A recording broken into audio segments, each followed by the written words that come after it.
people say, hey Ray, that's really awesome. I say, man, that's us, because it is us. It's all of us. So it's real humbling, and it's such a blessing knowing that, yeah, we're on the right track, and it's doing a good thing for the community and all the local beat makers. So I'm very thankful. Thank you very much. 5, 4, 3,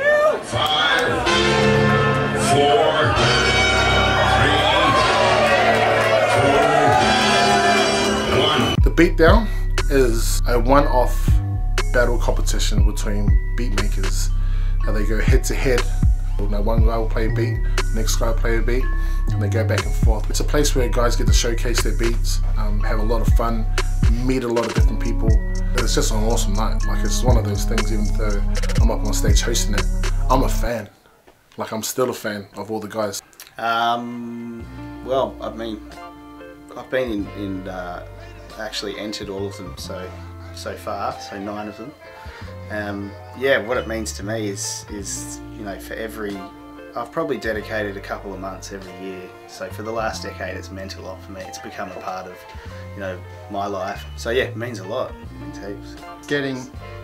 Getting those guys out of their bedroom and into the conversation, having someone go, oh, I like what you did with this sample. I've flipped that sample before. Like, I'll send it to you, and then that sort of stuff. It's like, oh, other people do this. Well, I was in the first Beatdown, which is pretty exciting to say now. I remember staying up all night for weeks on end, coming up to it, trying to like polish our beats, and I remember it like pretty vividly at the Swan basement, and there were locals there, like 50-year-old dudes, barflies, and they were looking at us like, what the hell's going on here? Like, this is an air guitar. They're just nodding and doing rap hands.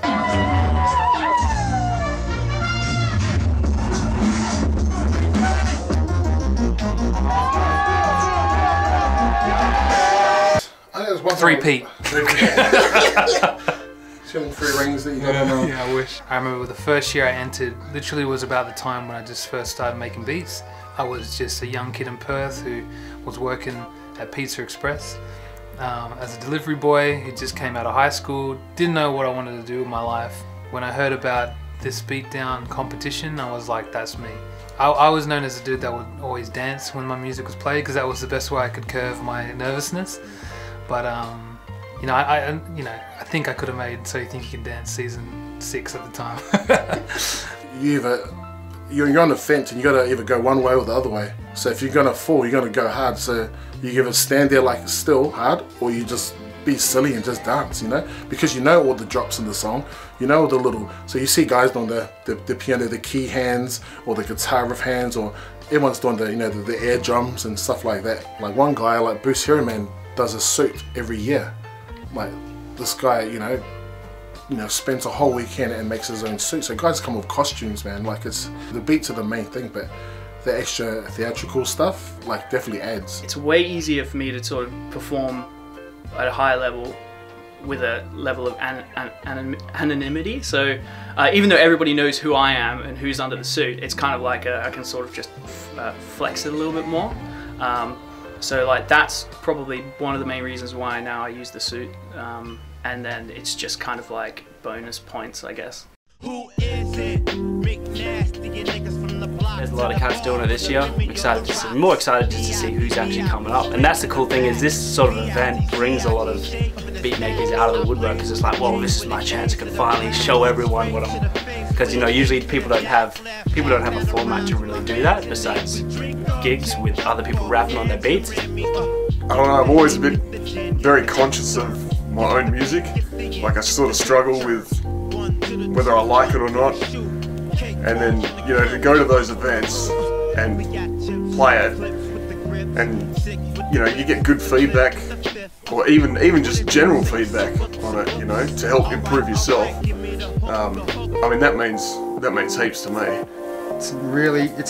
It's the best night and the best thing you can ever do, and it's just horrible the whole time as well. But it's worth it. You're fucking scared the whole time. You're like, you just are so confident all the way up, and you're like, I'm gonna win, and you hear the first beat from the guy that doesn't even get through the first round. You're like, oh, my beat's terrible. What have I done? And then you just gotta play the field and see how it works out, and it's amazing. You gotta do it.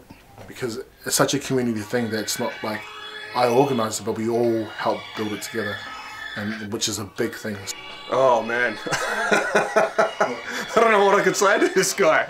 I mean, after every beat lounge or everything, I'm always sending him messages saying how much I love him. I think it's an amazing thing for the scene as well. You know, you run 10 years worth of beat downs. It's a pretty amazing thing for the scene. You know, you should feel proud of yourself for that, man. You know, you've done some pretty cool stuff. Ray, I think we all love you. I think we express that as much as we can, but I don't think it'll ever be enough field for hundreds of new people to continue making music. So, hats off.